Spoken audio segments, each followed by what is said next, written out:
My mind is set, my grind is set, my heart on ice is cold. I'm only here to even the score. Whoa.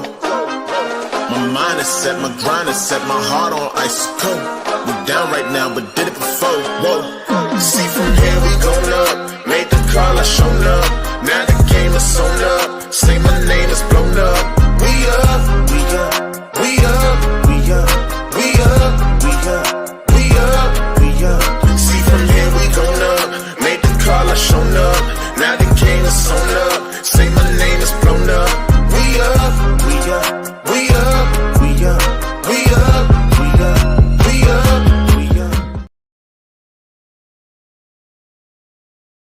What up, Night Nation? It's your boy Roger, and we are a day late, but not a dollar short. We've got the crew in the house, and we're here to talk some UCF football. Lots of scrimmage updates since the last time we talked, and also some updates from the coaches. So excited to talk about that as we march towards the season. Alan will help us cover the offensive line and the wide receivers this week. So excited to see what he comes up with. We got some impressions from the coaches. And on top of that, we have a few standouts that you may not be expecting. We got a big commit in UCF baseball. We'll do a little listener love. Alan's oxymoronic stat of the week. And surprise, surprise, Josh's sometimes funny fact of the week. And you know what that means? He's back. All right, folks, before we begin, let's go ahead and bring in the man who runs the show much better than I do. No, bro. What's up, bro? Hey now, what's going on? Hey now. I love that intro, right? Yeah.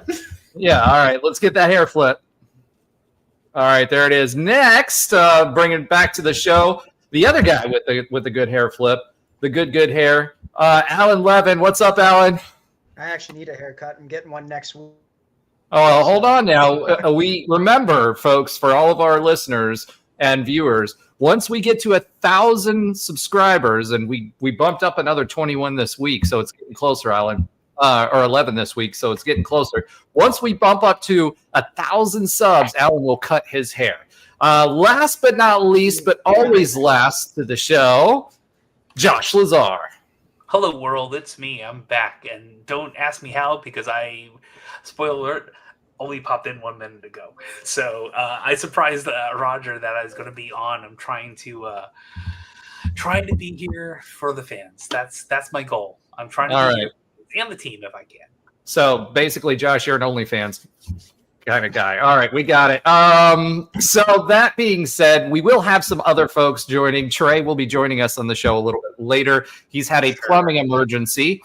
So he's got his Pepto-Bismol out. No, wrong type of plumbing. But he's got a plumbing emergency. He will be joining us later on the show to talk a little bit more about Scott Frost and you know what's going on at the scrimmages. All right, so Alan looks like he'll be back. He was having a camera issue for some reason, but we need to put him back on the show because guess what? This is his section. So we're going to start off with a little preview as we march towards the season. And we'll talk about offensive linemen first, and then we'll get into the wide receivers. We have 24 total offensive linemen to talk about this year. Almost complete rebuild, which is, a little bit scary, but we did hear some noise within the coaching circles about the offensive linemen, how they're starting to gel. There's Alan. He's back on the show. His background is gone, but he is back. All right. So, Alan, why don't you take it from here and tell us a little bit more about the offensive linemen?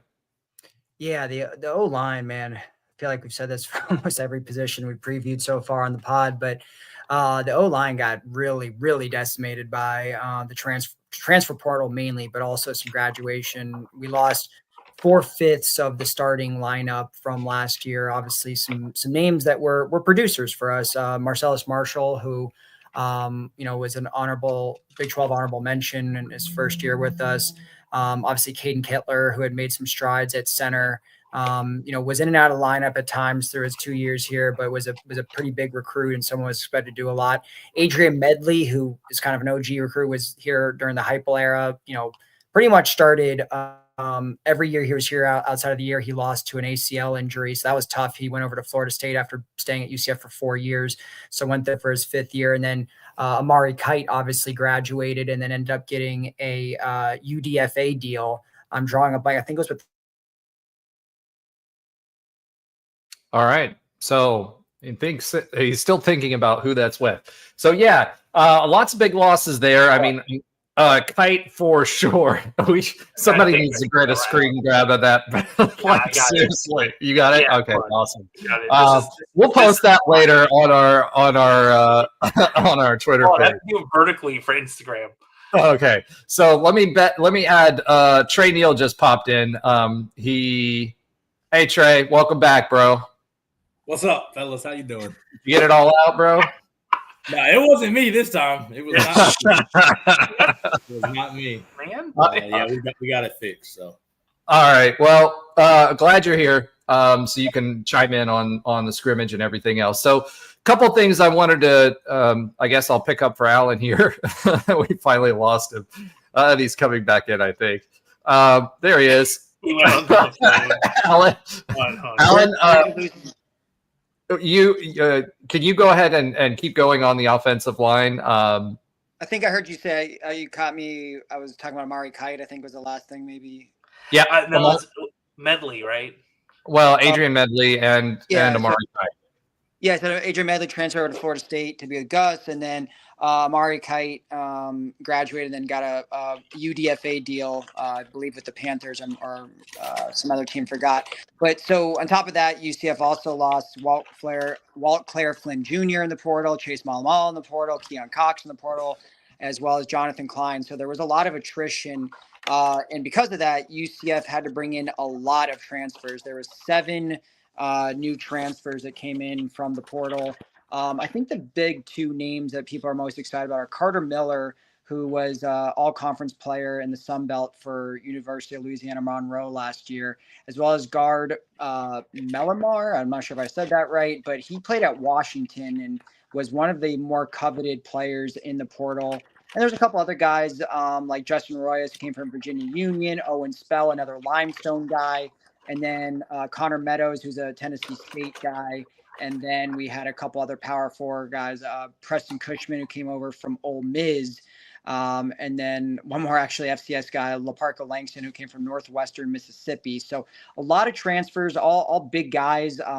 Right now, it looks like, this line is going to be completely dominated by transfers. The lone returning starter is our guy, Paul Rubelt, the big German who's made a lot of strides. We think we've all seen it in the last couple of years. Actually got named to a couple watch lists here in the preseason. So his efforts are starting to get recognized, which is nice. So along with the transfers in him, UCF also did some work in the 2025 recruiting class. They brought in 4 offensive linemen, Jacob Maiva from Hawaii.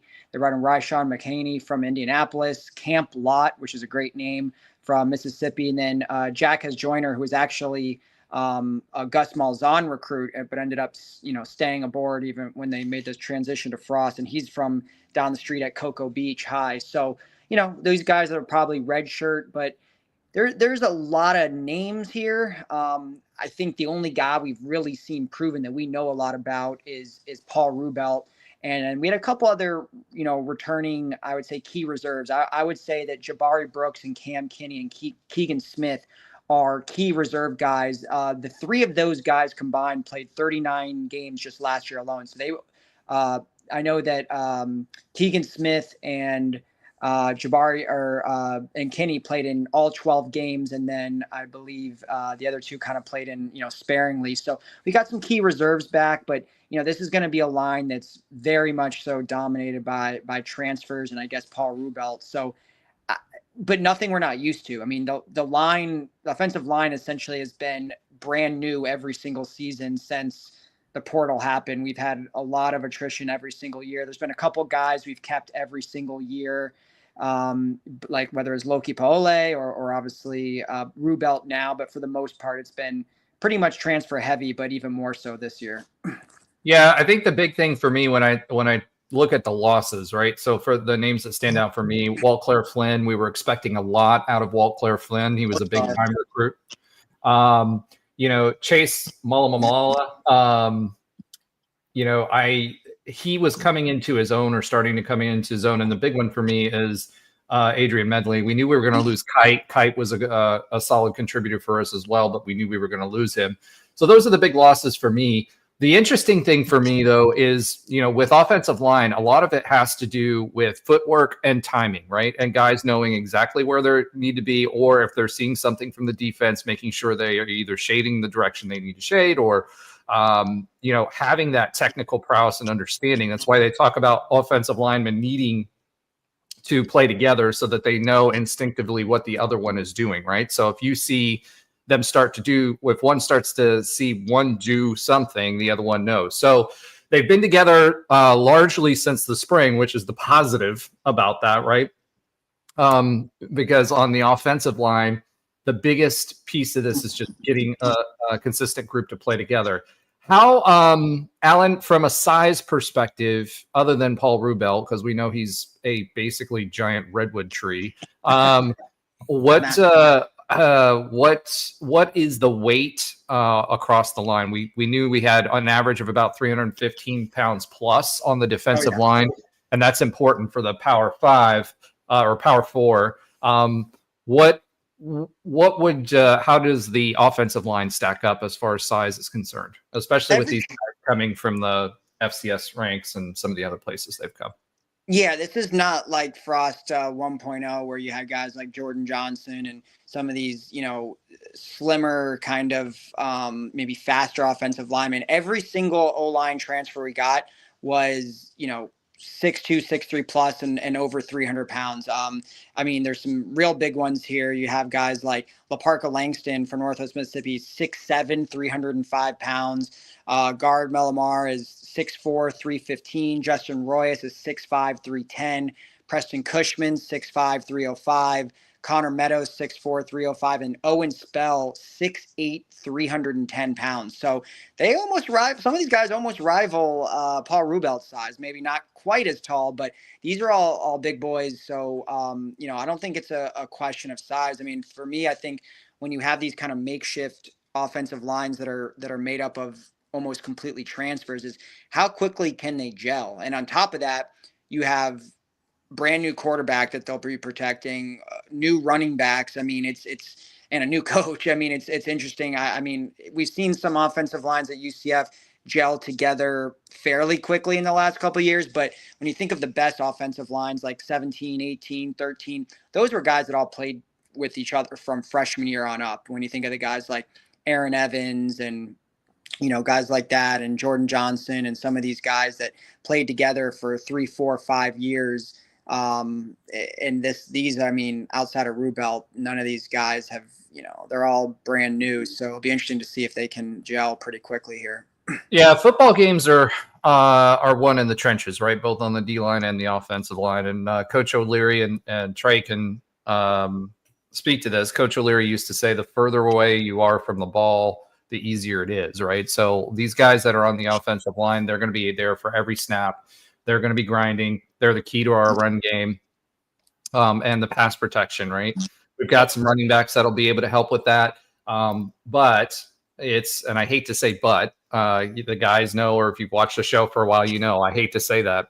But I do think that ultimately one of the key things for us is not just continuity, but how quickly they can get the speed, right? So I expect some of our play calling, especially earlier in the season, to be much simpler, right? So that they get the checks right. Your center is going to be doing checks on the defense, et cetera. They're going to be looking for certain things.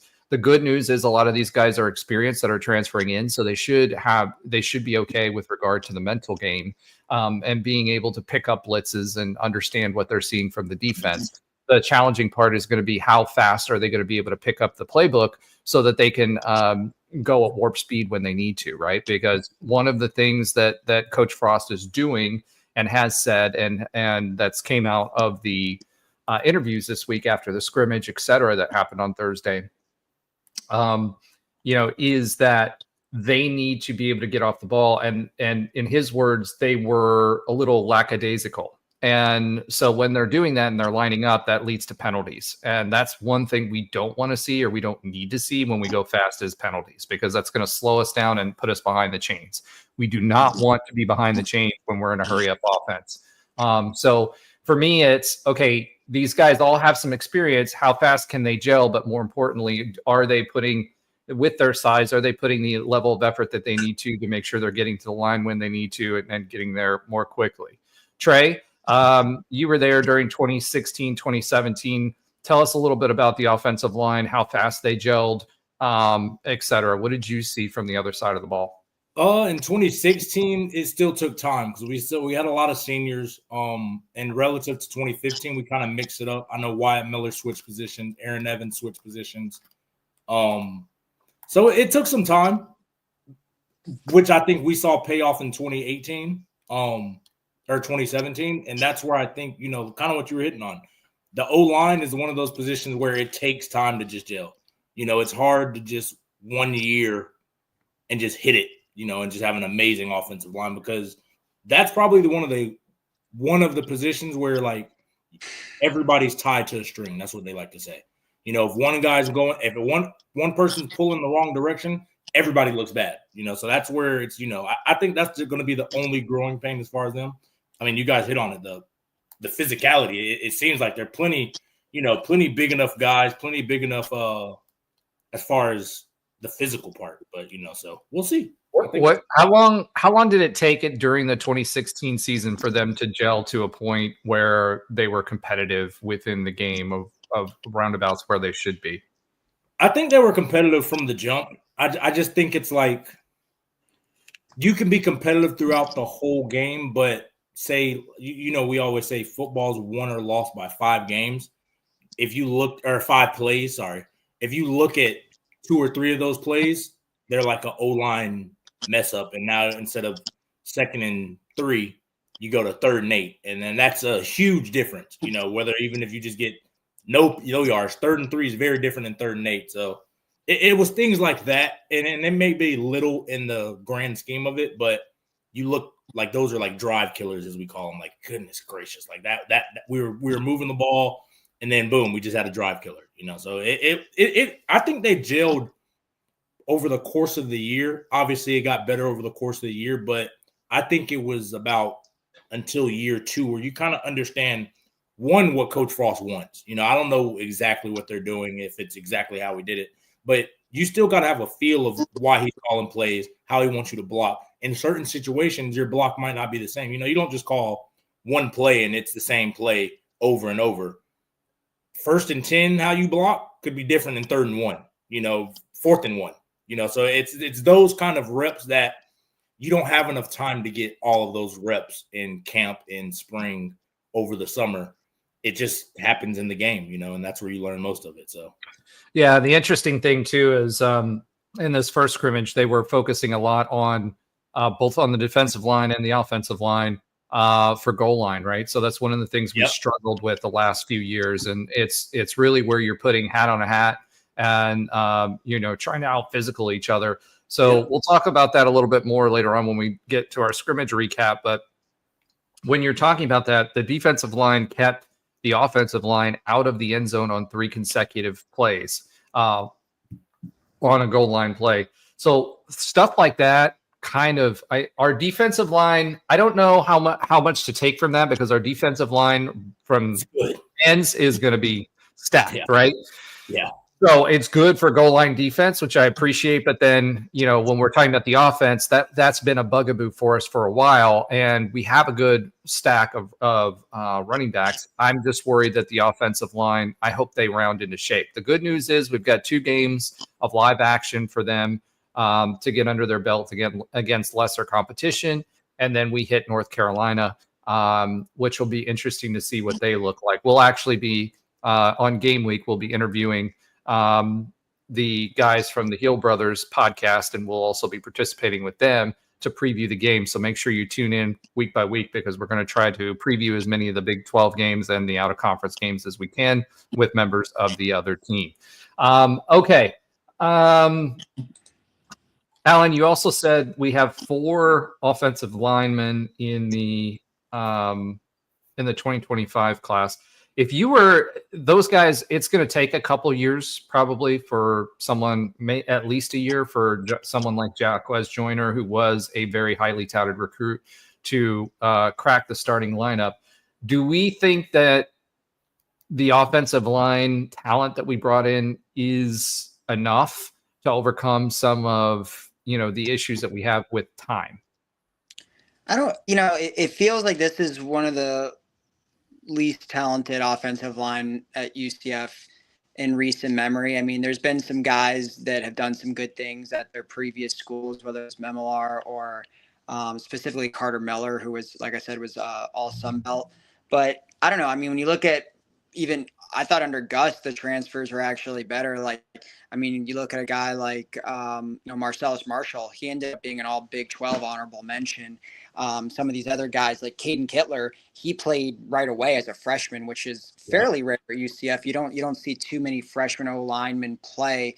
So I don't know. It feels a little. Yeah, but we also went through 3 or 4 centers in one season. I mean, I don't know how much of that was Caden Kittler or that was something else. That was a lot of injury, but yeah, I mean there's definitely there's a lot of rotation there. Agreed, a lot of in and out, but there was definitely injuries played a part into that. So I don't know.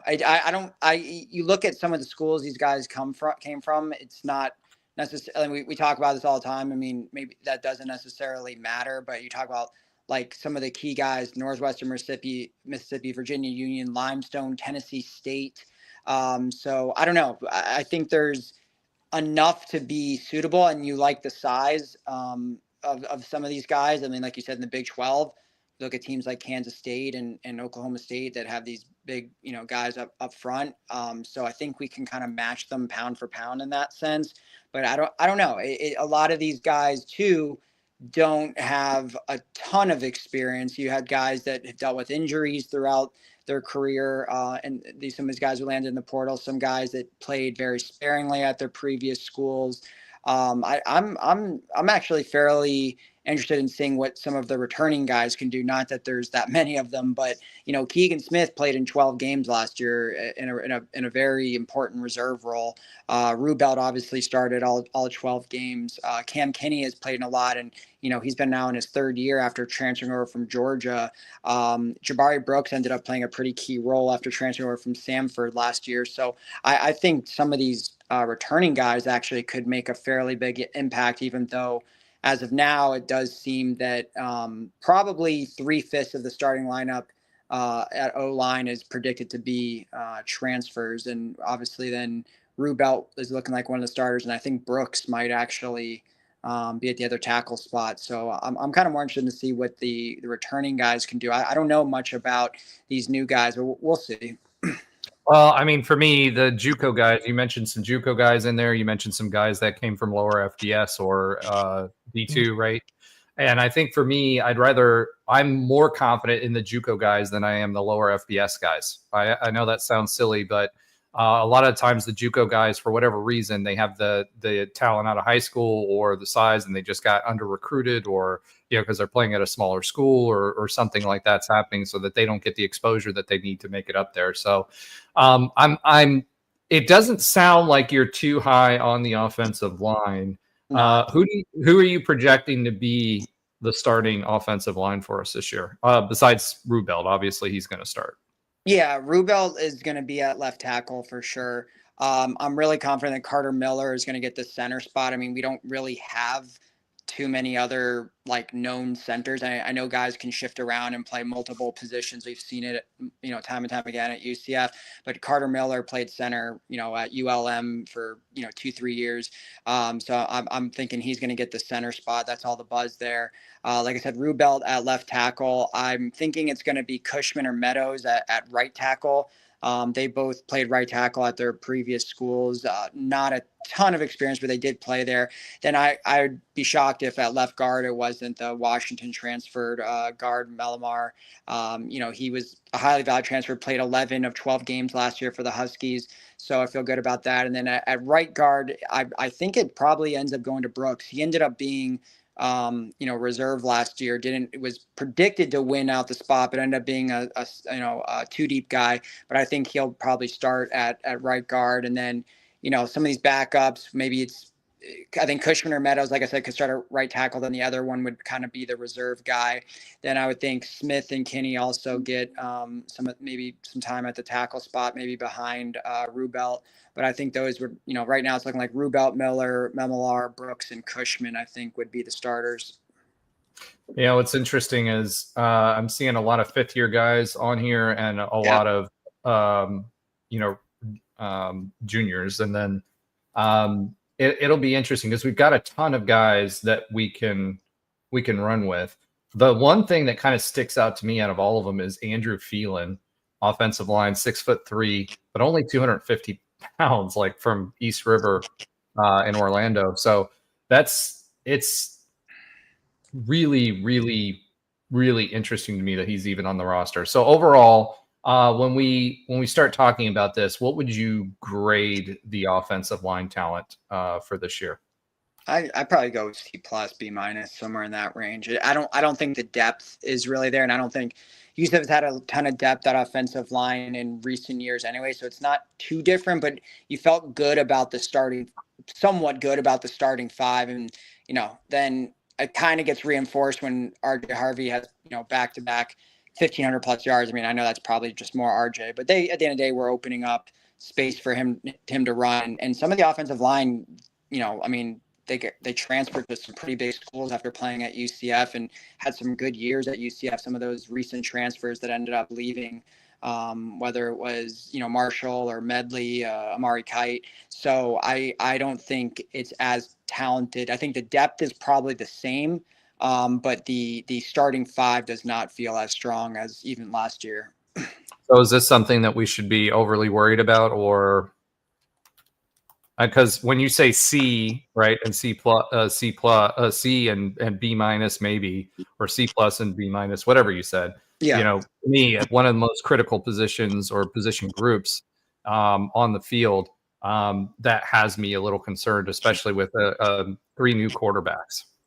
Yeah, I think there's reason for concern here. I mean, there's a lot of, brand new players all over the field, but yeah, I think this is definitely one of the more causes for concern. I mean, look, I've been wrong before, but I don't know. It doesn't feel, I haven't heard even a ton of buzz. I mean, I feel good about, the coach we brought over was App State's former head coach, is the guy that has a lot of, has historically been an offensive line coach before he became a head coach at App State. So I think we have a good coach there. Then I think the difference, obviously, we all know, compared to the Gus regime, compared to now Frost, is the player development is more key and more important, and usually, and had a good track record under Frost 1.0. So there's definitely that. But a lot of these guys too, like you said, they're like fifth-year seniors. They're going to be one and done. So I don't know. It's tough, I think. And then you talk about, potential injuries, which happen in football. There's not a ton there to back it up. So I think, yeah, there's a cause for concern for the group as a whole. All right. Well, let's. Does anybody have anything else that they want to say about the offensive line? Josh, do you have anything that you want to add to the table? You've been awful quiet. Yeah, it's hard to talk about this stuff because you have Trey, who's lived it, and you have Allen, who breathes it almost. Here's what I think: this is such a we don't know what we're going to get season, and a lot of people, I'd say the reasonable people, are giving everything and everyone, maybe the team, as much of a benefit of the doubt as possible. So even if on paper and by metrics, this offensive line isn't exactly where we might expect it to be, we're also not getting articles from offensive linemen talking about what they're doing at Pop Stroke and golfing and karaoke and who's the best at Madden. Like, these are just not things that we were really hearing a lot about within the last couple of years. And maybe they were happening and Gus wouldn't let that outside of the team. But I feel like no matter what we have, can the process, if you will, and I hate using that. I feel 76ers when I say that. Can the process of what Frost wants to do with the resources we have put forth a team that can punch above its weight class? And that's what I think we're going to see. So, I Alan's think I probably think 100% correct. I It think can really be the diamond mining and do these big things, even in year one.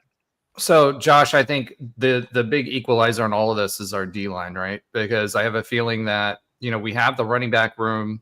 We've got some pretty good defensive players. We talked about the defense in the last couple of episodes, right?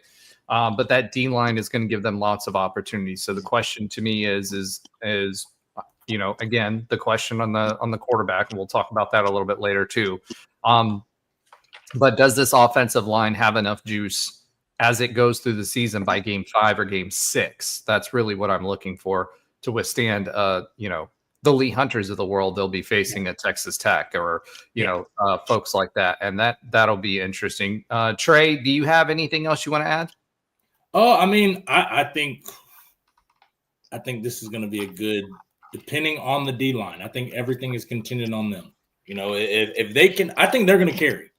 How we're going to go as our D line goes, and our quarterback play, obviously offensively. But I think our D line has the ability to. They could single-handedly take games over by themselves.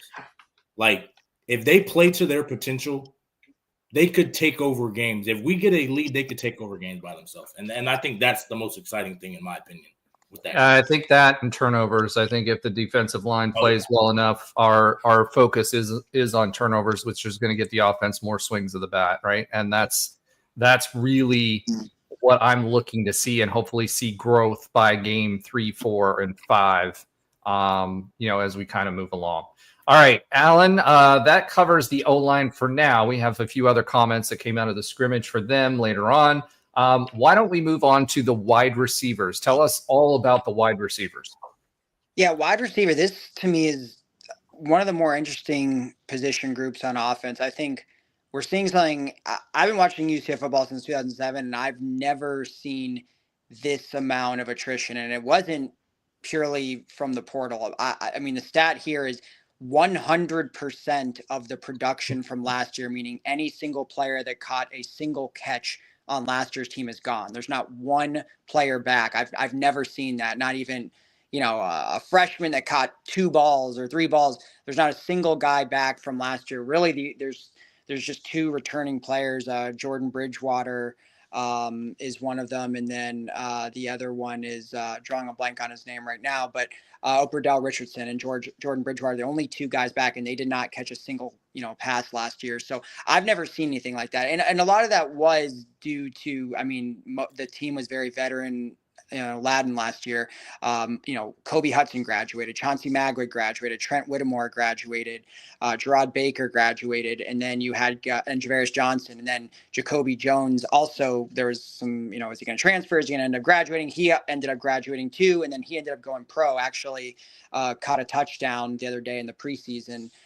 So we just got unlucky there. I mean, there's a couple young guys that transferred, Tyree Patterson and Kason Stokes, but for the most part, it was all graduation. So we just got, again, decimated there. I know I keep Alan, I don't think that's luck, though. I think that was Augustus' focus after 4 or 5 years of being the head coach on transfers. I mean, that's it was. It was. I mean, but some of those guys had been with us for multiple years. Like Kobe Hudson had been with us multiple years. Magwood had, Javarius Johnson, no, and Jacoby Jones, no. But yes, you're right. It was a lot of transfers they brought in that were 5th years or redshirt seniors. So yeah, it's partly, I guess, just the timing and partly the strategy, like you said. So we lost everyone from last year. I mean, at least it wasn't due to the portal. Tyree Patterson didn't play. Kason Stokes never played. So, not too big there in terms of, obviously they were highly recruited, but we never saw anything from them. So this, similar to the O-line, this wide receiver group is relying all on transfers. And we'll talk a little bit also on the freshman class. So we got 5 kind of key transfers. I think the name that's been talked about a lot is DJ Black from Limestone.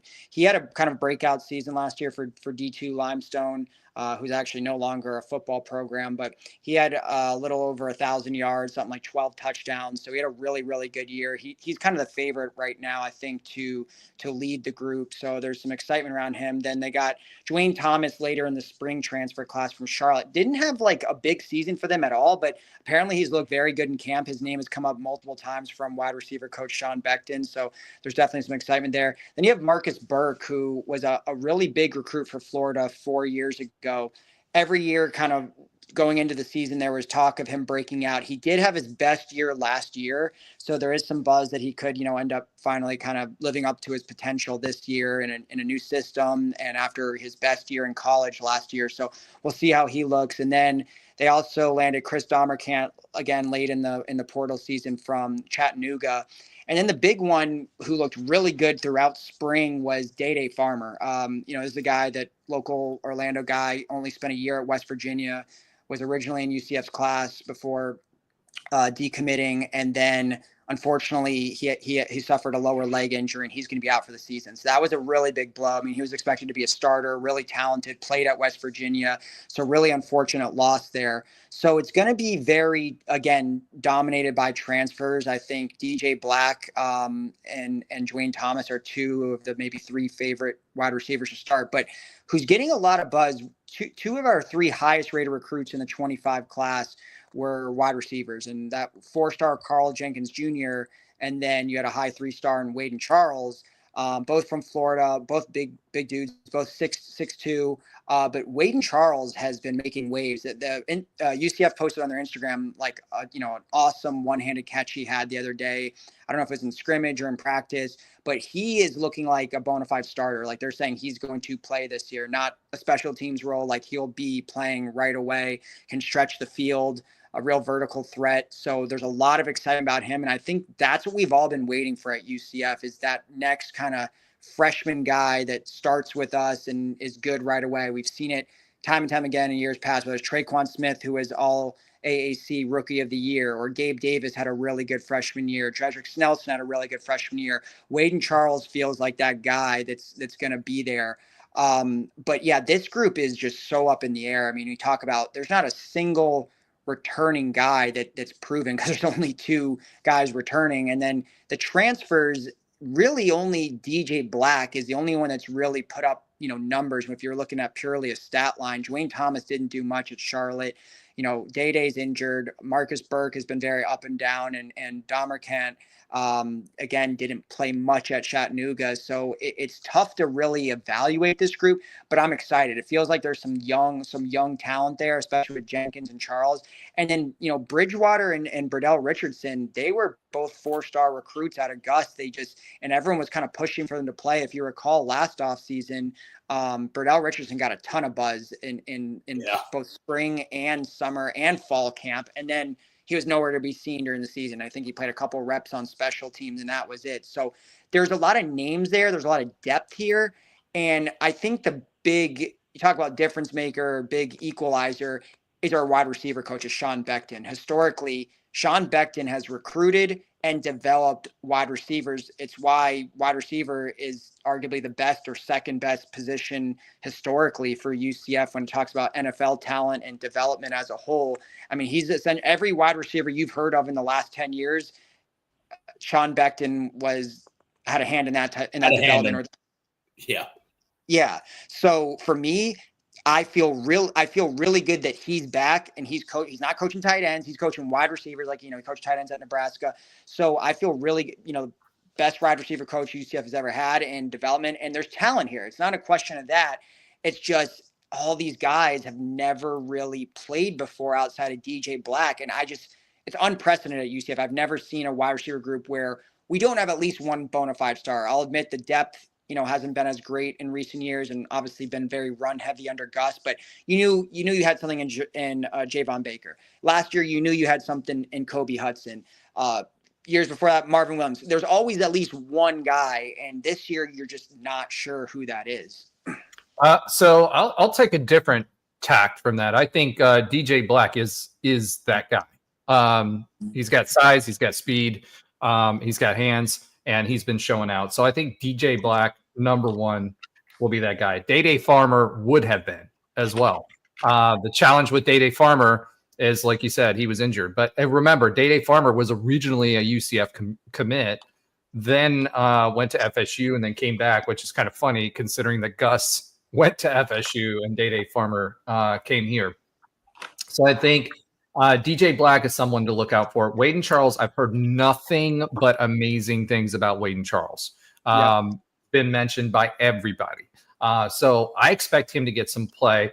Burdell Richardson, I'd like to dig into that a little bit more. So Burdell Richardson, 100% was expected to be a breakout star and to get playing time. He had some good, buzz about him in the preseason as well. The challenge for Burdell Richardson was his attitude. He came in as a 4-star. He didn't.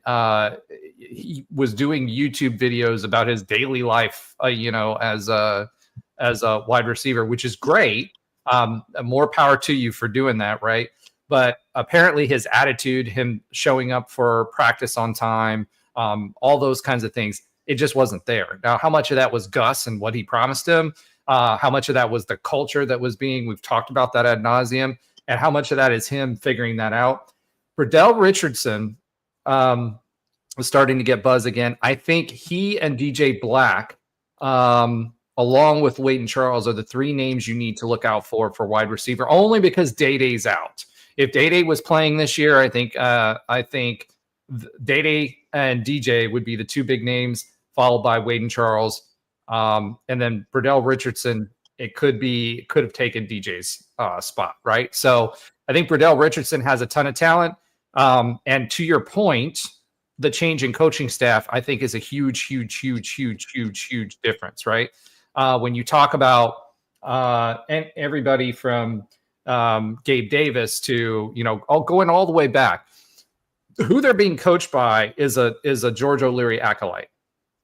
And when we were talking about this with Trey, part of the reason the 2017 team was so successful is you had the work ethic from that George O'Leary era paired with the fun part of the Frost era, which got people and that carefree play, right? Which equated to success. And I think that Burdell Richardson will blossom with Coach Beck because Coach knows he's played the game. He's played in the NFL. He's got that Coach O'Leary mindset. He knows the position inside and out better than probably anybody in college football as a wide receiver coach. And he's a guy who will hold them accountable. So if you have that accountability, I think at the end of the day, Burdell Richardson's going to shine. And I bet you by the end of the season, we're going to be saying his name a lot more. So to me, I think if you have those core four, right? DJ Black, Wade and Charles. If you have those guys together, I think that this group can be a better wide receiver core than what we had with Kobe Hudson, et cetera, in the past, because we had two players. That was it, right? It was either going to Kobe and that was it last year. Before that, you had two. So I think we've actually got more threats this year, and I'm really, really high on DJ Black. He was a champion in high school as far as a track star is concerned. He's really, really fast. He's got a big body. He can win 50-50 balls, and he's athletic. So I really think that DJ Black's going to show out. I really think that Wade and Charles is going to get some opportunities. And I do really think that Burdell Richardson got his bell rung a little bit after last year and understood that, hey, he didn't see the field because of it. And when someone like that, who's a big time name and a 4-star recruit, doesn't see the field, that kind of has a tendency to humble them and with his new coach. Yeah. All right. Wow, guys. Did I say it all? What happened there? I mean, you guys just went completely silent. Dead air. I think you hit it on the head. I think DJ Black is someone to be excited about. I think you make a point. There could be more depth. I mean, I think Frost will utilize the receivers a lot more than than Malzahn did. I For still sure. think it's a little bit up in the air. I mean, we're projecting TJ Black to be good, and I think there's good reason for it. But behind them, we're not sure. It could be Burdell, right? It could be these guys we just don't know. I mean, they haven't really proven. I mean, that hasn't stopped UCF before. I mean, Marlon Williams wasn't proven until he was proven, right? And some of these guys that just showed up. And I think the fact that we're going to utilize the air game a little bit more than the last 3-4 years, and we don't have an RJ Harvey on the field, will definitely help. Well, and we're also not limited. We're not limited in our playbook, and we're not limited by our quarterback situation as much, right? And we're also not limited by the fact that we only have 2 real bell cows, which is what we had before. And Kobe Hudson last year, yeah, we had Trent Whittemore stepped up a little bit. We had other folks that were stepping up, but we didn't have that depth at wide receiver. It was really, really thin. You had one guy you were going to, and that was it. And the playbook was set up that way too. So, I think to your point, one, Scott is going to open up the playbook a lot more as far as what the wide receivers do, right? As far as route trees are concerned. How many times over the previous years have we been talking about, let's use the middle of the field? Why aren't we going to our tight ends? We started doing that a little bit last year, but it was just basically go routes and chuck the ball if we get the defense to buy the fake, right? That was pretty much it. That was the offense as far as wide receivers were concerned. There was no complexity. The route trees were blank. You even when you start hearing about some of these receivers in the NFL, that was part of the problem that they were having, is they didn't know the route trees very well. They weren't good on the whiteboard. And that's because they never had to do it. So yeah, it's pure offensive talent, but if you've got more offensive talent, and more importantly, you've got good coaching and a playbook that'll take advantage of the receivers when it's there, I think you're good. Now the question is, can the quarterbacks step up to the challenge and make the decisions that they need to make? And we kind of talked about that a little bit last week as well, right? On whether we feel like Jakuri could step up, or if Cam has the arm that he needs, et cetera. And that's going to be the other part of this question. But I think on the wide receiver core, I actually feel better about this wide receiver core than I have about our wide receiver core in probably 3 years. Would you guys agree with that? As a whole, yes. It was still nice going into the last few years knowing you had Javon Baker and Kobe Hudson. You're like, oh, these guys are awesome. I mean, Javon Baker is an NFL draft pick. Kobe Hudson right now is UDFA, and you felt good. I mean, they both actually ended up top 10 all time in UCF receiving yards. So these are guys that did really well here. I don't think you have that as of now. That could change. I mean, DJ Black, we could talk, and we've seen wide receivers come in here for 1 year and be amazing. Like Brandon Johnson, transfer from Tennessee, had a 12 touchdown season, what is one of the best single seasons by a receiver in school history. So I'm not saying that I can't happen. I think I feel better overall about the depth as a whole, and definitely the young guys. I feel really good about Wade and Charles, and even Carl Jenkins. And when someone like Wade and Charles is getting shout outs from Sean Beckton himself, I feel really good about that. So yeah, I think the depth is better. And I think there's a lot, I feel more excitement and hope about the wide receiver position I do in the last few years, like you said, but I still don't think we have that comfort of knowing, all right, we do have a Kobe Hudson, we do have Javon Baker, who are, bona fide, go to all. But even Kobe Hudson had drop problems. He was good. He was a real player for us. Well, and when we had both of them, Javon Baker and Kobe Hudson, right? They went to Kobe Hudson first. He did well. And then they went to Javon Baker the rest of the season, and he kind of disappeared. So I don't know. To me, I think when I'm looking at size, right, because a lot of these names we're talking about, Burdell Richardson is primarily an inside threat, right? So they're not going to be the boundary guys. So I think, with a guy like Wade and Charles, who's 6'2", 185, and DJ Black, who's 6'3", 195, and has speed, that's a guy. DJ Black is going to be a guy that's going to make a lot of noise. And so I wish we had Day-Day, because Day-Day was a beast. Yeah, that would be a big difference maker. But I still think, and I hope he comes back next year, having to sit this season out after injury, right? But I think the guys that we do have are I think they're actually between Burdell, who's 6'1", 180, between DJ Black, Carl Jenkins, I think, is going to get there, but Wade and Charles, he's showing out already. And we didn't even mention Jordan Bridgewater, right? Jordan Bridgewater was also pretty highly touted when he came in. And shout out to Jordan's mom, who we shouted out last week, who follows us and, and hit us up on Twitter. But Jordan Bridgewater is another one that I think could make some noise. He's starting to make some noise now, but I think DJ Black, he's going to be the focus receiver this year, in my opinion. And I think that, I think Burdell Richardson's going to get a lot of play too. So to me, I think we are more talented now than we were the last 2 years. Yeah, I mean, I feel definitely better about receiver. I'd give it probably like a B, and I think there's a lot of potential here, especially if you can have, some of these guys are older like DJ Black, but I mean, if you're talking next year, if you have even if Bridgewater and Richardson show progress, and then Wade and Charles and Carl Jenkins look who like they're supposed to be, and then Day comes back, that's a great core five that would be, reminiscent of some of those 17, 18 teams where you did have a 5-deep wide receiver room. So it's definitely possible. Who do you expect to start? Yeah, Wade. I think it's going to be DJ Black, Wade and Charles, and Dwayne Thomas Jr. are going to be the 3 starters, in my opinion. Really? Mm-hmm. You don't think Burdell sees the field? No, I didn't say he didn't see the field. I don't think he's going to be a starter. No, I don't think he'll be the starter. That's interesting. How many do you think they're going to play?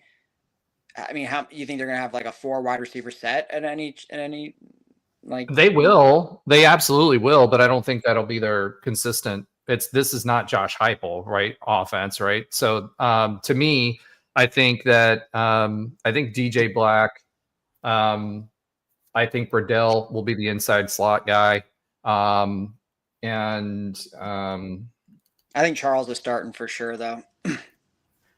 The way that they've been talking about him, yeah, I think so too. And only because Day that would have changed with Day being back in the rotation. Yeah. All right. Anything else we need to talk about that before we move on to the next? No, I don't think so. All right. Let's go ahead and swiv it, and then we'll give our scrimmage update. So, swim it. All right. In other UCF news, Miles Montgomery added to the Doak Walker preseason watch list. So congrats to Miles Montgomery. Excited about that. There's a lot of buzz going about him. This is his year to shine. Kane Archer was named as a 2025 preseason high school football All-American, which is awesome. That's the quarterback of the future, right? Kane Archer. UCF picked as a bottom 5 P4 for 2025, number 774 in the country by Fox. Thanks, Fox. You're supposed to be the one that's propping the Big 12 up. Interestingly, too, something I didn't put in here, but we should talk about later, is the AP Top 25 dropped. The first one preseason AP Top 25 dropped. UCF in the NFL, Collie Davis had another standout game. Remember, Collier was doing really, really well last season, had an injury.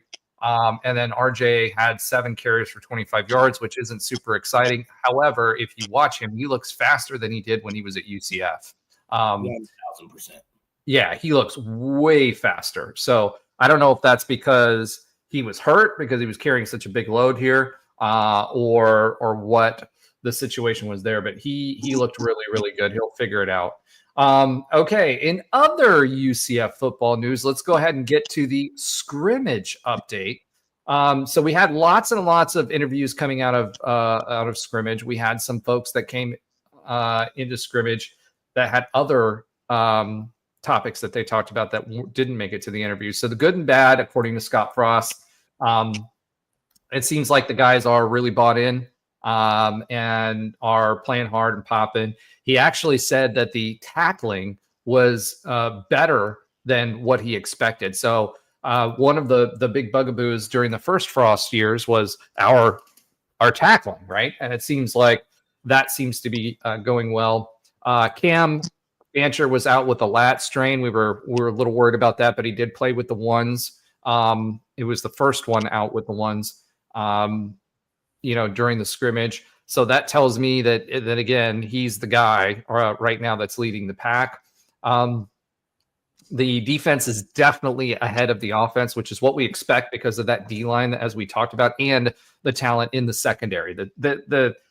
We talked about the secondary a couple of episodes ago, but that secondary is much, much stronger than what we expected. And Alan, you said something last week when we were talking about the linebackers about Troy Ford Jr. stepping up, right? In this last scrimmage that happened last Thursday, he stepped up and stepped out to the point where it looks like he may be challenging for a starting rotation. We talked about a bunch of the other guys that were there, but that starting rotation, it sounds like he's going to be challenging for that, which is good because he was a guy that was highly recruited when he came in. Grinch says all three QBs are better. They've all. So Scott Frost went to Grinch and asked the defense who was the best QB. What's your opinion? And they said all three QBs are better. Scott Frost's big concern right now is turnovers, which kind of worries me. When it comes to having guys that are coming out and you've already got questions at quarterback. The fact that he's worried about turnovers is a little disconcerting for me. The other thing that's disconcerting for me, and I want to ask your opinions on what you guys think about this. Scott Frost actually said, he answered a question. He didn't come out and, offer this, but he said that he was okay with a multi-QB system. I'm going to let you guys give your thoughts and then I'll give mine. So, Alan and Josh, what do you guys think about the multi-QB system? It worked for Tebow. Sorry. Listen, just like for UF as well, Tim Tebow is not running through that door. I know Coach Frost is trying to go with typically if you have two quarterbacks, you have no quarterbacks, but this is not that.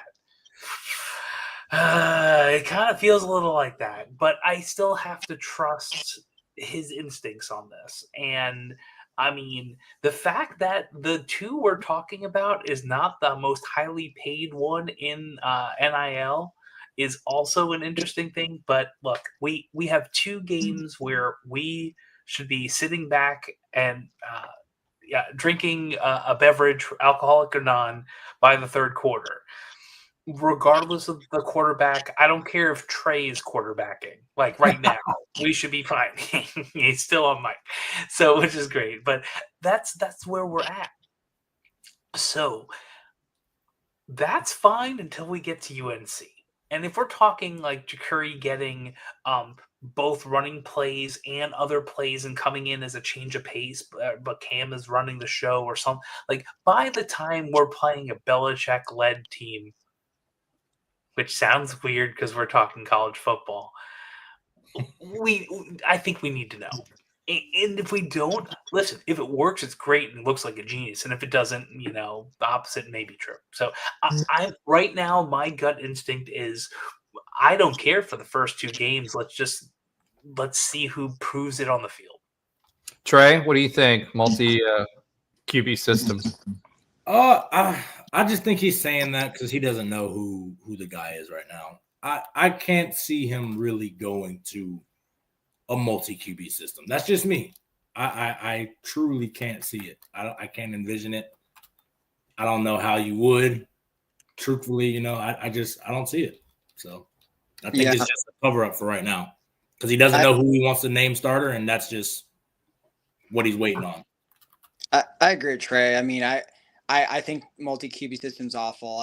You don't see it work too much, and it's like, if you have two, you have none. So I just think there hasn't been enough separation, and I guess that's concerning, like 2 weeks before the season. But I think that is his way. I mean, everything we've seen, like whether it's on the rivals boards or whatever, I mean, it doesn't seem like he's just trying to hide this close to vest or whatever. Like, it's just kind of the situation we're in. There isn't a guy that's really stepped up. I mean, the recent buzz has seemed to trend towards Cam Fancher. Just seems the most poised. Obviously, is the most experienced, played in the most meaningful games when you compare it to the other two. But I agree, Trey. I don't think this is something.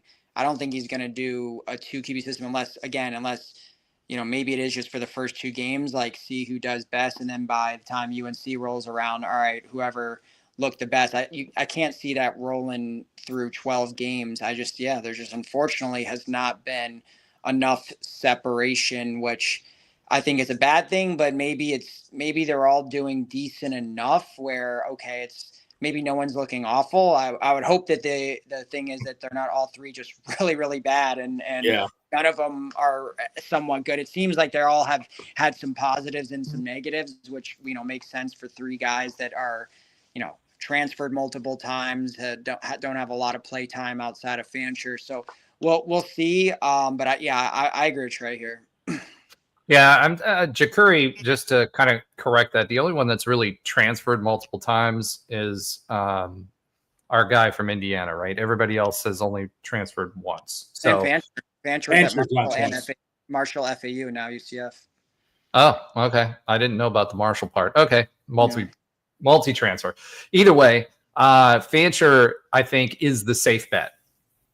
I think he's the guy that's going to make the least mistakes. He's the most cerebral. Everybody said that. He's got an arm, but he can't run like the other 2 can. I think the other 2 are wild cards. I think we talked a lot about Jakuri and what he could do and what he could be last week. If he steps up, I think he's making progress. I absolutely, if we end up with a multi QB system going into the season, we're this season's toast. Sorry. You can't do that in the Big 12 season, or in a Big 12 conference. We're host. I mean, it's over. So I don't think he's going to do that. I think he was answering it the way that he was answering it for whatever reason. Yes, is this year 0? Are we going to get our quarterback of the future next year? 100%. We already talked about Kane Archer. He's going to be the guy next year, although we have another quarterback coming in next year as well. That's also pretty good. But I think at the end of the day, we are not going to have a multi QB system. It's not going to happen. And if we do, you might as well start betting on every other team, against UCF this year. So at the end of the day, I do. Allen bets of the week again. Yeah, Alan's terrible bets of the week. Lose everybody money. No, just kidding. So, at the end of the day, I think we will have our QB named probably after next week. That's what I'm thinking. That way they get consistent reps with the ones for 2 weeks leading up to the season. Then they'll have the chance to prove it in the first 2 games of the season. And we'll see where it goes from there. Mike asked, will we know who QB1 is before the NCAA tournament? Yes, we will know who it is. It may not be the same QB1 he's saying we'll know before NCAA. That's actually a team we're playing, Roger. I don't know if you know that. Oh, I will say. I thought he was talking about the basketball tournament. It does look with one. It does look very close. I'm not gonna rip you too hard on that. What I will say is this: maybe this is it. I really hope it isn't. There is also everyone could be number 1 to make sure classes start on the 18th. To keep people around until classes are done. Or in session. I doubt it. I don't think we necessarily played that game, but it might be the truth where he's using the media and he's using his voice to push someone to take it, to just be the man. And who knows? That is possible, but it is also, classes start next Monday. Now, I know no one here really cares about that, but all can graduate. You do, because you actually have to work. Yes, I don't have to work next week. I have to work this week, and I've been working the last couple of weeks. So yeah, I have a lot to do. But truth be told, there is that old school ideology where you can't transfer if you have a shot. But I really do think it's more of push someone to take charge. I will tell you. I will tell you this with the multi QB system when we're talking about this, right? It doesn't work with Frost's offense anyway, because the way Frost's offense works is that he will show the same play multiple times, and then he'll either run or he'll pass or set up another play with that, which means you can't if you start bringing in like Jakuri for just running attack, then defenses are going to figure that out and they're just going to play the run. So we cannot do that. You cannot do it in Scott's system because he uses a lot of play setup. You'll see the same look and have multiple plays that come out of that look. So I don't think that's happening at all. Yeah, I tend to agree. And Noah, for those who aren't watching live, from Noah from the top rope, I don't know if anyone saw the scroll. He's graduating this semester, so here's that school too. Well, you're graduating and my son's going in, so I don't know. That's like I got 2 kids. I don't know. And as a quick aside, I have a friend of mine who I was roommates with at UCF. Their kid is in my class this semester. It is very, very, very weird. Please give them a hard time. That's all I'm going to say. I treat every student equally. I don't care if you're going to be in the NFL in the future, which has happened, or you are a random person who has a partner at a law firm and has that partner tell me to get them a better grade. Happened in the past too and didn't happen to their kid. Treat everyone fairly and equally at every single class. You got me a better grade. I did not. Mike says you're still in school. Trey? I don't even know. Now I have to look at We're gonna get fired here. Nah. So Mike says you're still in school. The Van Wilder at UCF. No, he teaches. He's a professor at UCF. That's why. I've been working at UCF since 1998. So he started working at UCF a year before I started at UCF. So if there's any questions as to who's older and who's the oldest person here, despite my gray hair, it's Josh. All right. So that being said, some other quick notes from the scrimmage. Tavion Swint, remember he was injured coming out of practice. He was carted off. He was seen back on the sidelines without a cast, so that's a good sign. Tavion Swint, expected a lot of things out of Tavion this year. Coach Frost said Malachi Lawrence and John Walker are stepping up. He didn't really see much of them, but they're starting to get in the swing of things, so they're really, really stepping up and making some good plays. Braden Marshall is being mentioned everywhere. Last year, he was good. There was a lot of expectations, and he seems to be doing even better this year as well. And DJ Black and Marcus Burke were being called out at wide receiver. The other person that keeps getting called out is Dunham. We talked about Dunham a couple of weeks ago. He led FAU with 3 interceptions last season, had 56 tackled, and earned a 72.2 grade from Pro Football Focus. So Dunham is a ball hawk. And what we've had for the last several years is we've had DBs that have played hands and not the ball. And the expectation and the defense is being told we play the ball, we go for turnovers, right? Which is Frost's MO. Trey can speak to that, right? He had that big interception against Memphis in the end zone that sealed that championship game for us. Thank God you caught that pass. Otherwise, I would have been really, really upset that year. But he's a ball hawk, and he's really, really good. He keeps getting mentioned over and over and over and over again. He's a senior, so he's got his head on straight. And look out for Dunham this year, because every single person they've said that the defensive backs, we have so much talent in the safety room and the DB room that there is competition, but it's competition because they're good, not competition because nobody's standing out. And that's the kind of competition you want to have. So I'm excited about that. Antoine Jackson got called out again. Kelly Lawson, Jacob Good, Christian Peterson, DJ Bell, and Tony Williams. Didn't hear much about DJ Bell and Tony Williams. DJ Bell more so than Tony Williams. But they seem to be having a good lead up to the season.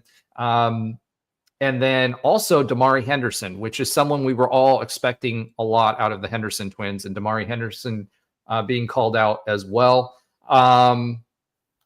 And Antoine Jackson. So a lot of really, really good things coming. Malachi Lawrence and Nigel Kelly, as are expected, have been extremely good at the end position. And then Horace Lockett and RJ Jackson were also called out, which is interesting considering who we have at DT. And Alan, do you want to add anything to that, considering what we talked about last week with those two? With Dunham, you're talking about? No, with Horace Lockett and RJ Jackson. Yeah, I mean, it's interesting that they, that they were sitting out. Apparently, it's not an injury related thing. I don't know how much you take away from scrimmages and stuff like that, where maybe guys sit out for rest or whatever reason. But I don't think there's any reason to believe that they're not going to be in the mix to either be starters or key rotation players, especially Horace Lockett. And we talked about him a lot. I mean, his size, what he brings to the table, how big of a impact he made at Georgia Tech. So I haven't really heard anything like dissing a player or anything like that would have a cause for concern. Oh, he did have an injury as well, right? So okay. I mean, like nothing serious though, from what I've seen though. Well, yeah, it kept him. He was a little hobbled last year at Georgia Tech, but he seems to be fully recovered from that. Mike says RJ Jackson was in the injury notes as well. Again, Frost said so far, soft tissue injuries. The one that we don't know yet is Swint. So we don't know how serious he is, but we do know that he wasn't wearing a cast or an air cast or anything like that. So that's a really good sign. All right, he's mostly healthy, which is good. I mean, knock on wood. I mean, outside like Day Farmer, I think there's one other season-ending injury. For the most part, there might be some nicks and bruises, but for the most part, the team is pretty healthy. Well, and hopefully that lasts through the rest of the season, unlike the last couple of years. All right, let's go ahead and swiv it again. All right, Josh. Swivet. There it is. Josh was swiveting, but he was muted because he's clacking on his keyboard. So stop muting me. No, I'm unmuting you, and you keep muting yourself because you're trying to unmute yourself. So stop it. I'm setting up the guest for next week. Okay, fine. All right. So the next thing I kind of wanted to talk about, which was of note, is actually related to UCF tangentially, but it talks about the Big 12 and what the expectations are for 2030 as far as the revenue to be earned. So Virginia AD Whit Babcock, I don't know if you guys know of him, but he's been an AD for many, many years and is very well known in that circle. He presented to the state legislature about the expectations of what the Power Four will look like and how much they're expected to earn. So it was interesting because his slides were public record because of the fact that he was presenting to the state legislature. But it gives you an idea of what these folks are thinking at the AD level of what's coming for 2030. So according to Whit Babcock's slides, and there were 50 of them, and I'm not going to go through all of them, but there's a few things that I picked out of him. He's expecting the ACC and the Big 12 to make roughly the same amount of money by 2023 at $73 million per year in TV revenue. So I'm going to say this about that, Whit. I really hope that you're not expecting the ACC to be at the same level that they are, because I don't think they will be together with the same composition by 2030. I also don't think that the ACC will earn that same amount of revenue. If anything, you'll see them stay about the same or earn a little bit less, and that may swing back over to the Big 12 and allow the Big 12 to increase its revenue numbers. So 73 million, though, is what the projection is for both the ACC and the Big 12, which is interesting. So by 2030, right now we're in the 40s. If by 2030 we start earning 73 million per year in TV revenue, that's a big boon. However, He also talked about the expectations for the SEC and the Big Ten. For the SEC, they are expected to make 132 million in TV revenue by 2030, and the Big Ten 128 million. So, although we'll go up to 73 million, which we can do a lot with, that's orders of magnitude more than what we're going to make. Almost, a little over 60 million more than what we would make in 1 year going to the SEC. And why that's important, not just the pure numbers of the dollars that are being spent. However, as it currently sits, we can, and this is going to go up a little bit, but each school, power school, can offer up to 20% of their TV revenue as payment to the players. So there's been a lot of talk over the last week and before about consolidating all of this into a situation where there's collective bargaining, which I think is the best thing that could happen for everyone. At the end of the day, what ends up happening is if that happens, and Mike threw me off because he put a comment on here about something I'm going to talk about next. That's the other slide. But if at the end of the day, they are able to offer 20% of 132 million or 20% of 128 million, we're not going to be as bad as the G8 or whatever they call it at that point. However, that's a big advantage to teams that are in those two conferences, whose composition I don't think will be the same at that point. And I will tell you this, if the ACC loses UNC, FSU, Clemson, yes, they'll still have Notre Dame, but Notre Dame has its own TV package, and they only get a portion of the ACC's TV package. I don't think they'll be earning 73 million in 2030. I just don't. So the other slide, which Mike was alluding to, was the composition of the power conferences at that point. So what Babcock said, by 2030, there could be one of four possibilities. So there is change coming.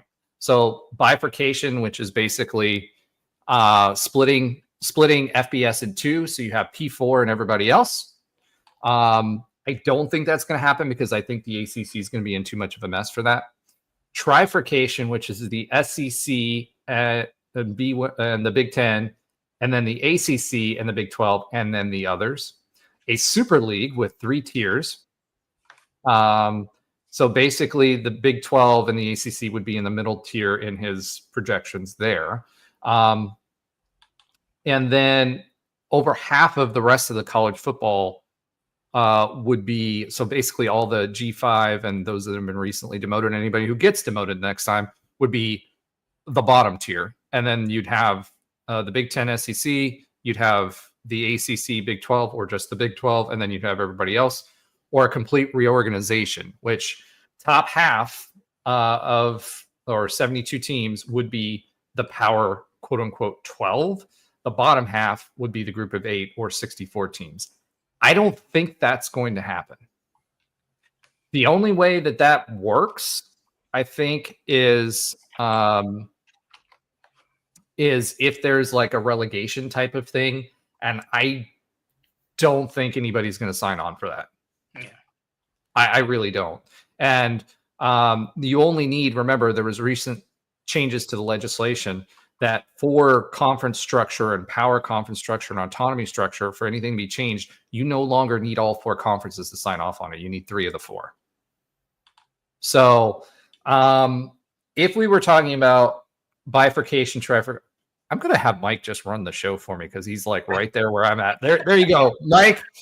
Mike, you're running the show now. So this was what I was going to ask next, and this is what Mike's thoughts are. It's what do you guys think is more likely? Mike seems to think trifurcation, reorganization, and then bifurcation, and then the last one would be a super league. Yeah, great minds think alike, 100%. So what do you guys think? Which option 1, 2, 3, 4? What do you think is most likely out of all of these? I think the sad reality is we already know what it's going to be. The SEC and the Big Ten are just going to pull away. I mean, it's already happening, right? Yeah. You don't get Texas as the number one team preseason and all the spending that they have done to have little UCF upset the apple cart, right? Which is sad because little UCF isn't little UCF anymore, right?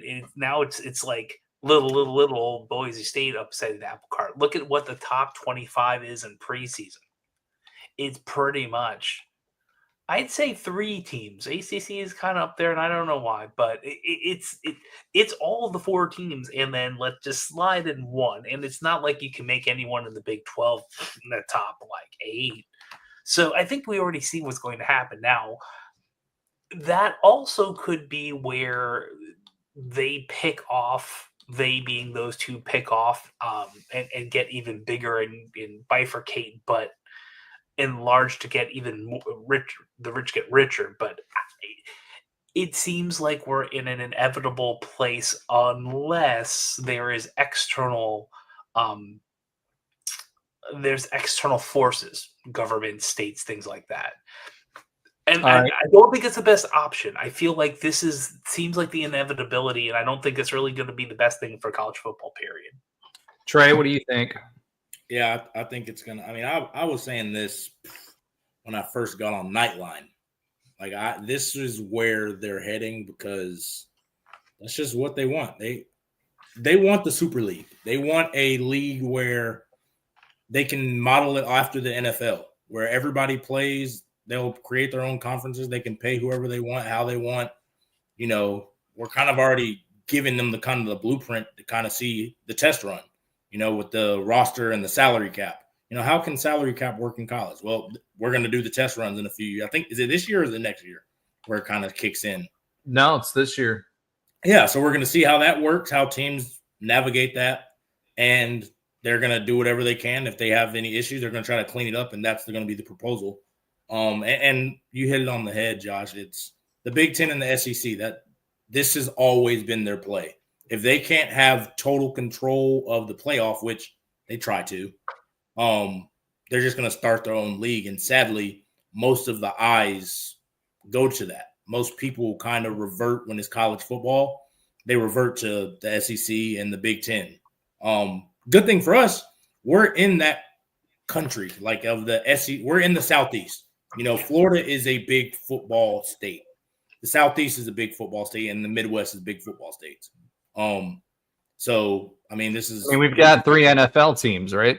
Yeah, I mean, it's not like they're going to be like, oh, there's already 3 Florida schools. We're good. No, they're going to go wherever eyes draw, marketability. I mean, Roger, you know that's what they want. They want to make the most money possible. And UCF, I mean, 2017-18 gave them a glimpse of a cash cow.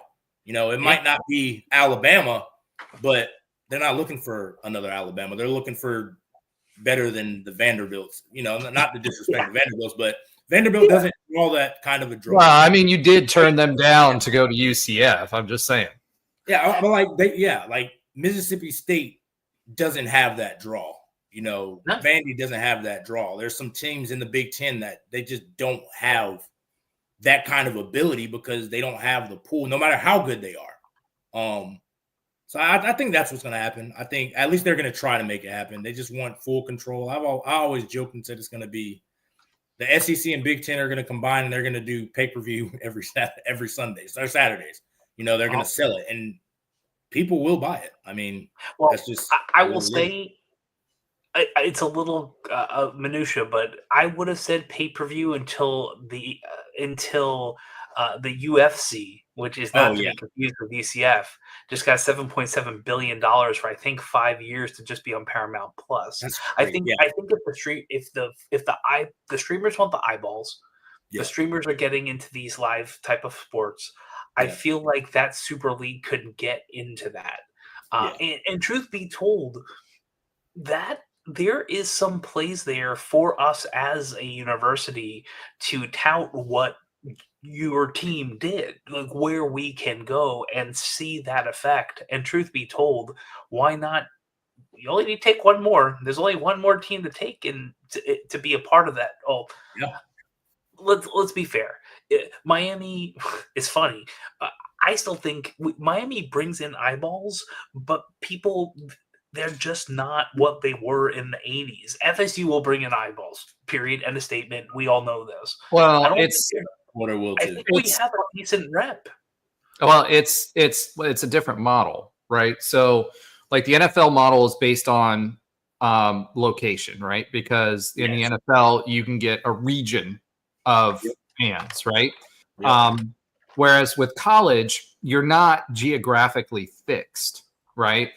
You've got alumni all over the world, and you've got people that are closely connected to the university and its performance and are giving money. The outliers, I think, may be Miami and teams like SMU, because technically they shouldn't be part of this structure at all, right? But they've got the cash. Correct. To they will buy their way in. Right. They will buy their way in, and that's what you saw with SMU, right? Yeah. Now, I mean, it's good for that program too, because they're essentially buying a bid, and they're never going to turn down money or the ability to drive that kind of revenue. When SMU is paying, they're writing blank checks to recruits, to anybody at the portal. Texas Tech, they're writing blank checks. Miami, at this point, they're like, any transfer quarterback that wants to try to go first round, come down here. We'll write you a blank check. That's what they've done the last 2 years. And then they're probably going to keep doing it. So they're almost just buying their way into it. And Miami, the difference for Miami is Miami's got national championships. So they're part of the, they have credibility from a program perspective. They haven't had credibility since they've joined the ACC, because they haven't done crap in the ACC. Yeah.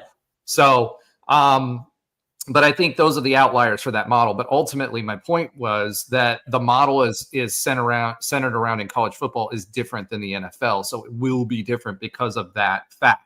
That being said, UCF's advantage obviously is we have a large metro. We're pumping out a lot of alumni, and eventually that'll make. You're already starting to see it now with bigger donors, right? You've got the Ethereum guy who's in his late 30s, who's dropping millions at UCF, right? We don't have any of the old oil money like some of these other guys do. We're not SMU level yet, but we do have a lot of money coming in there. Now, as to what I think will happen, I think it will be a trifurcation first. Yeah. I think that what'll end up happening, I think it'll become a big three. I think the ACC is going to get torn apart. The SEC is still pissed off at the ACC. I don't know if you remember the Alliance. But anytime you go against ESPN or the SEC, the conference ends up dissolving, right? Look what happened with the East. Look at everything else. So I do think the Big 12 hangs on. I think that we're not going to get rated for schools. We already have, right? But I think the ACC will, and their bell cows, there's not much left. Their bell cows want to leave anyway. That's the main thing. Have sued to do it, right? It's not a big secret. And then on top of that, their bell cows, there's no depth behind them. You've got smaller schools. You've got smaller. Now for basketball you do, but not for football. Correct. But I'm sorry, this is a football-driven move, just like college athletics is. So UNC has seen the writing on the wall. They're leaving. Clemson is leaving. FSU is going to leave. Virginia is going to leave. Yep. And who do you have left? You have Virginia Tech, who's also trying to leave.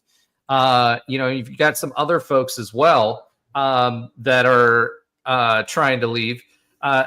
There's nothing left, so I think they get relegated. They go the way of the Pac-12. I think that those top tier schools get picked off. I think the Big 12 absorbs some of them, and there's a Power 3 at the end of all of this, because the Big 12 has played along with the SEC in every decision, whereas the Big 10 and the ACC tried to do their alliance thing and exert influence on the SEC, and it backfired. The SEC is the clear bell cow, and they have ESPN owns the SEC, so they're going to do everything that they can to protect that asset, right? So ultimately, college football is owned by them. I think Fox will have more of a say because the dollars have to come from somewhere from the advertisers. Yeah. And ESPN can't handle it all on its own, which is why you saw before ESPN's mantra was to own all of the valuable sports properties. They can't afford that anymore, which is why they've got deals like they do for the Big 12. So I think ultimately what'll end up happening is there'll be a big three. I think the ACC will get stripped of its primary parts. We'll pick up the Virginia Techs of the world, some of those types of folks in the Big 12, and we'll call it a day. Yeah, and I then think that's the first part. And I think, again, just the SEC and them being greedy, they're going to, unless we just take, I don't know how the TV deals work, but unless we just take a crap deal where they're like, oh, okay, they're going to try to get every penny they can. And I think that will be, like, I think the first step, you're right. I think it goes to 3 because I think that's just the natural step that's it's happening. Like, I don't think there's no way that ACC survives. I don't see any out. But I think that it goes to this 3 model. They're going to let it play out a few years, and then they're going to make those conversations, which, again, I think, Roger, you talked about in the past, that's going to be enough time for UCF to make that statement to make the bid for either SEC or however it is. It's just they're going to try. We have the time. It's not like we're out of time. We're in the perfect situation. We just kind of have to maximize. I'm not saying we have to be. We gotta win. 18. I mean, yeah, we don't have to be 27, 18, but we got to be competitive. We have to be conference contenders year in and year out. Plus, the excitement part. It can't be boring, because now we're talking entertainment. That's what we are really talking about. Like, it's not. Yeah. I don't know if people know. Like, the triple option, like, it was cool. It was even cool when I was playing. They're not trying to have any of that kind of football anymore, and I think that's a great brand of football. But they're trying to get rid of it because people don't watch it. So you have to have that entertainment factor. And the games go by faster, and if the games go by faster, they have less advertising time. So, Correct. So that's the thing there. So yeah, to answer Mike, yeah, I do think we're going to have a P3. It'll probably be 3 20-team leagues because I don't think there's enough juice in the squeeze for the Big Ten and the SEC to go more than that. So I think they consolidate around that 60, which means it's a good thing. At the time when we were talking about the Big 12 and the ACC, when would you rather, we all said the ACC, or a lot of people did. And it seems like the Big 12 is the safer life raft than the ACC. All right, let's go ahead and swiv it. We're at an hour and 31 in. So I do want to talk about the AP Top 25. As Josh was alluding to, we have it is dominated right now by the SEC and the Big Ten, and obviously Notre Dame will always be put up there because they're a big brand. So you've got Texas at number 1, Penn State at number 2, Ohio State at number 3, which is interesting to me because I don't think Penn State is better than Ohio State, but we'll see. Clemson at number 4, finally finding their way back to the top. Georgia at number 5, which is interesting. Notre Dame at 6, Oregon at 7, Alabama at 8, LSU at 9. I don't think LSU is going to be primed.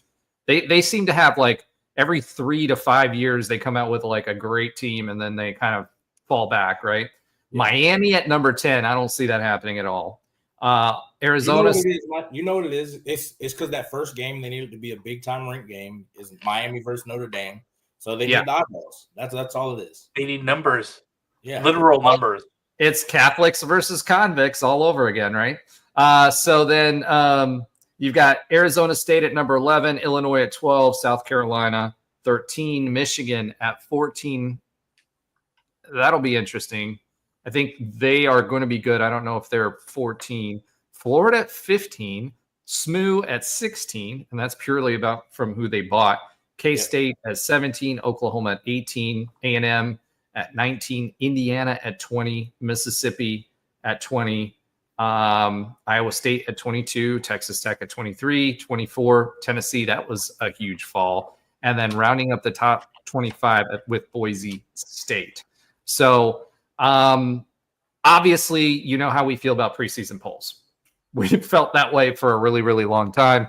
And if you look at where they were last season, Texas is number 1. They were number 25. last year. Penn State was 23. They are now number 2. And this is essentially, for both of those teams, it's essentially the same team, right? So that just goes to show you the top 2 were the bottom of the top 25 last year. As far as the ACC is concerned, the ACC's got Clemson, they've got Miami, they've got SMU, and technically Notre Dame, but they're kind of on their own. So no, FSU is obviously nowhere to be found there for obvious reasons, right? But I think that speaks to the strength of the Big 12 versus the ACC, because if you take Notre Dame out of the mix, you've really got 3 ranked teams, and of those, I don't expect one of them to be there after 2030. SMU, it'll be really interesting to see what they do with their money. They're a paper tiger in my estimation. They're going to have a high-powered offense, but I think they're a little bit of a paper tiger.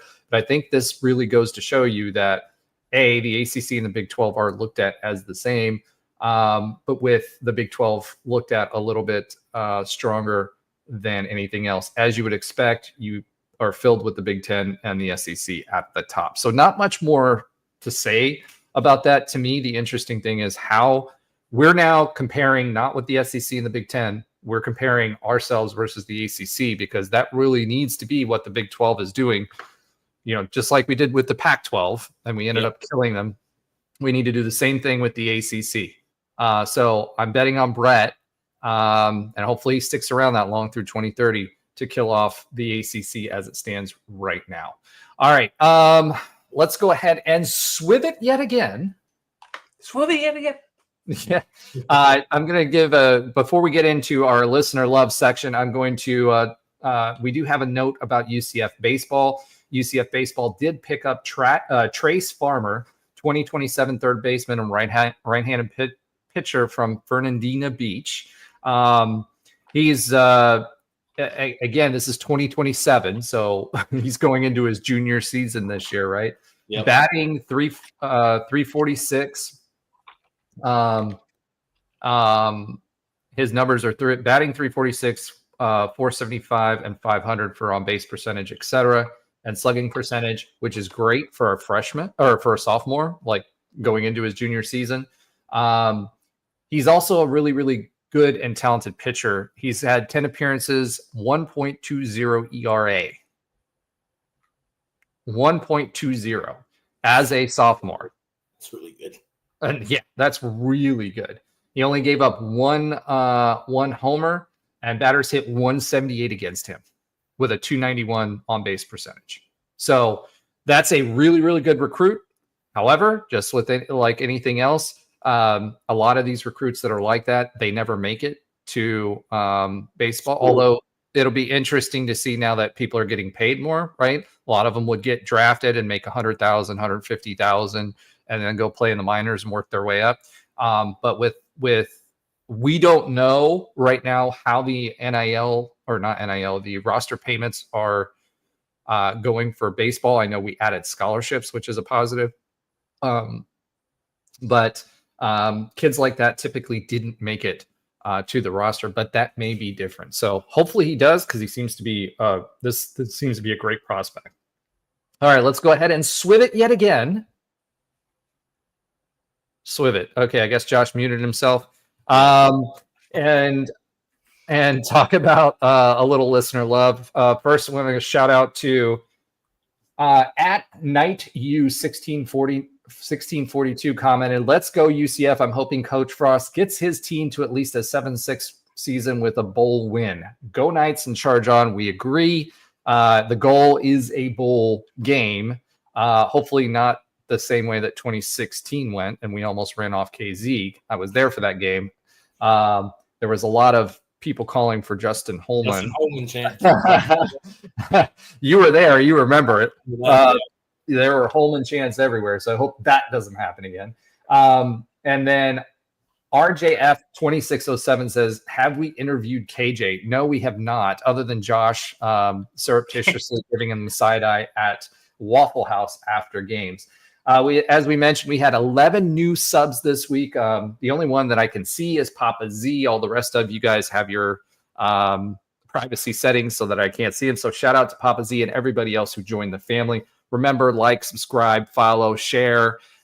We do this for you, and we want to cut Alan's hair. And then on Twitter, Locked On UCF, welcome to the UCF family. We had some other people join, but Locked On UCF, excited to talk with you. We did have Alan's oxymoronic stat of the week this week, but we lost Alan. So I don't know if you guys noticed, but he dropped out about 20. He's had tech issues all night.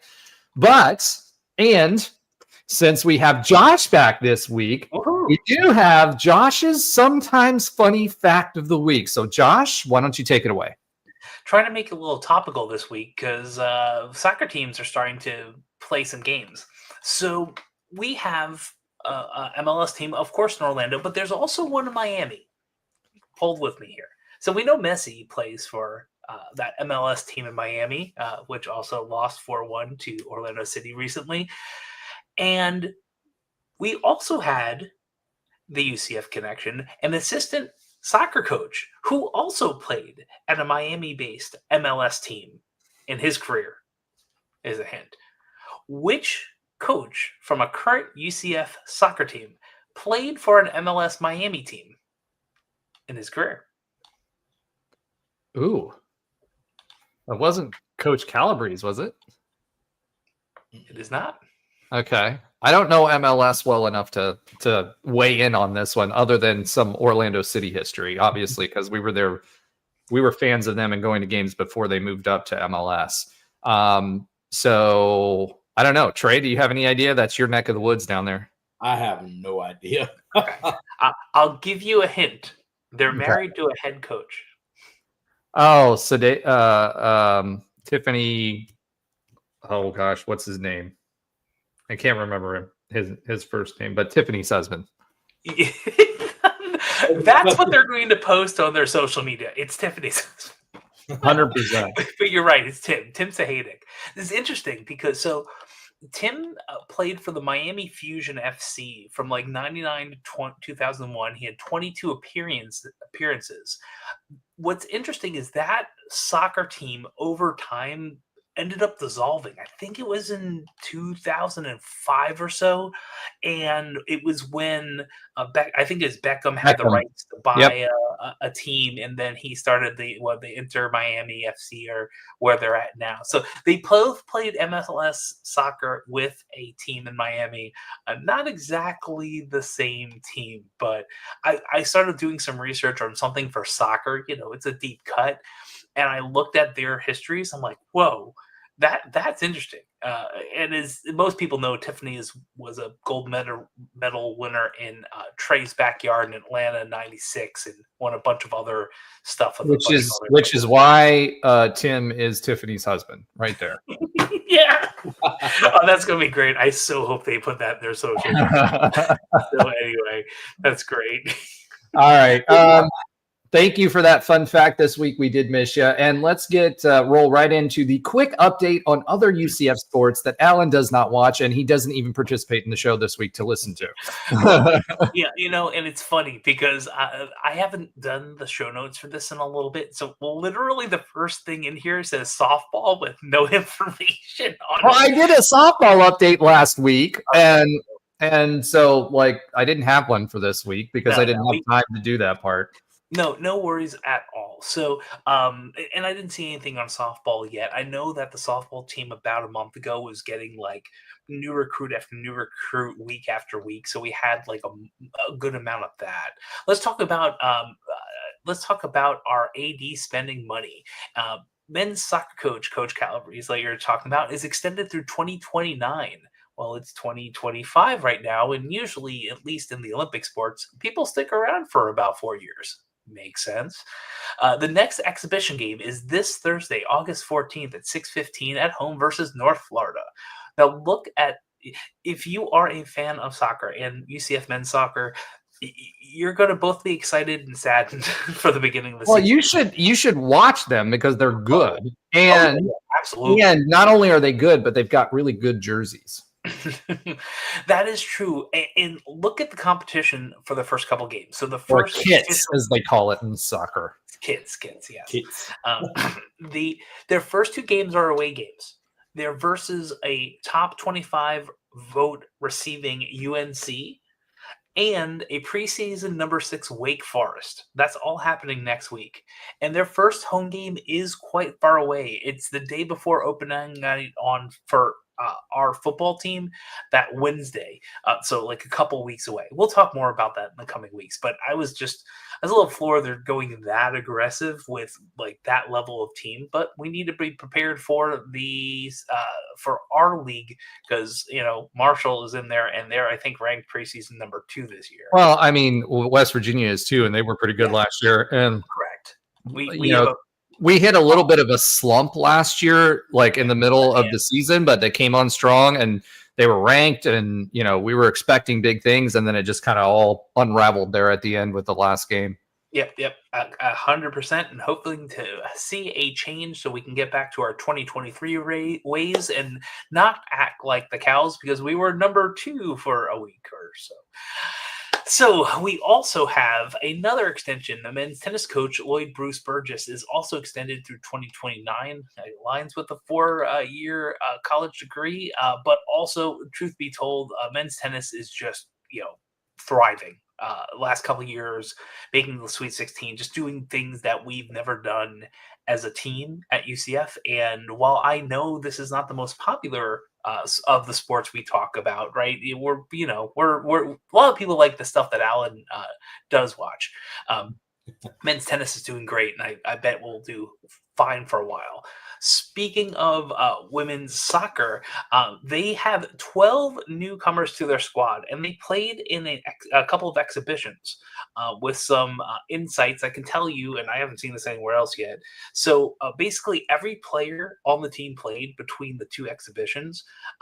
They won, quote unquote. It's not really winning when it's the exhibition games. They're really trying to evaluate and understand what's going on with the team quickly, but they did beat Jackson. I think it's Jacksonville 3-0, and they played Miami a few days ago, and that was a tie game at the end of the day. It was 1-1. So, they're trying to figure out what the team looks like.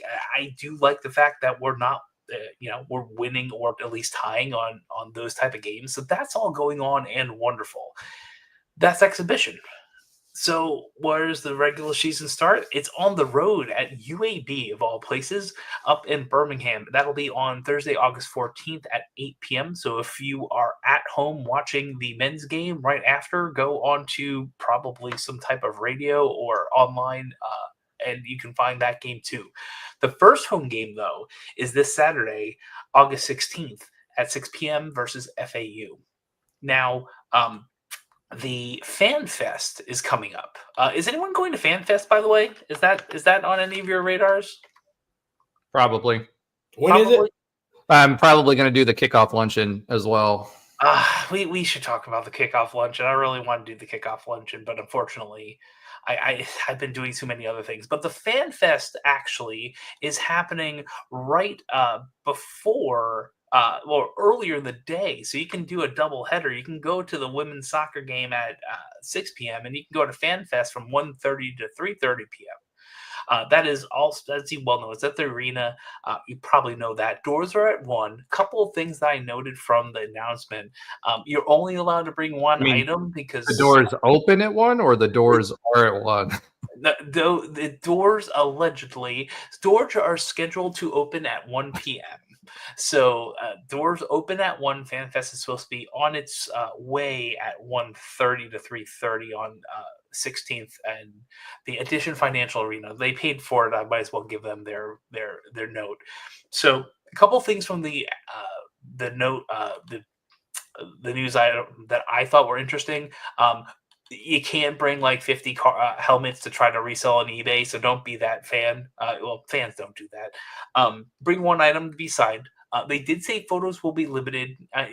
They'll probably, if you have a kid, they'll probably be good, but you still just note that. There is a clear bag policy. So I wouldn't have thought of that going to FanFest. A lot of them have been in the stadium or outside. So you need to have that clear bag if you are Pretty going much to. all athletic events now have that, right? Yeah, that's And that also include at UCF, and that includes Alabama.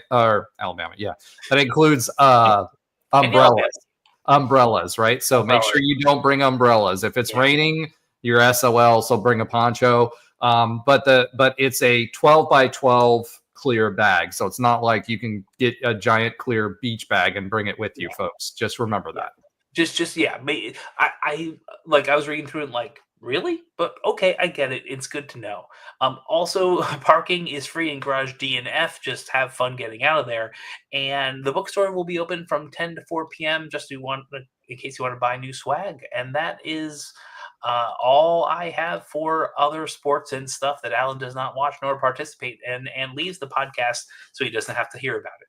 Yep, exactly. He's angry. Okay, Josh, thank you so much. Glad you're back. As we ramp up to the season, we're going to have some folks on to interview. We're actually going to do a special show for our 100th episode. This is episode number 97. So we'll have some folks on. So we'll be celebrating there. We might have some behind the scenes stuff that we might be posting as well. Maybe we'll get Nobra in his swim trunks and swimming glasses. I don't know. But at the end of the day, I just wanted to thank everyone, for continuing on and moving us forward in our direction together. Thank you for subscribing. Thank you for retweeting. Thank you for following on Instagram. Please make sure that you're liking, following, commenting. We do comment back on every single one of those, and we will bring them up in the show during our listener love segment. We appreciate everything you're doing. It's going to be a great season. No matter what, football's back. Go Knights and Charge on. Charge on. So Charge on, do you guys keep doing this afterwards, or does it die when I'm not on the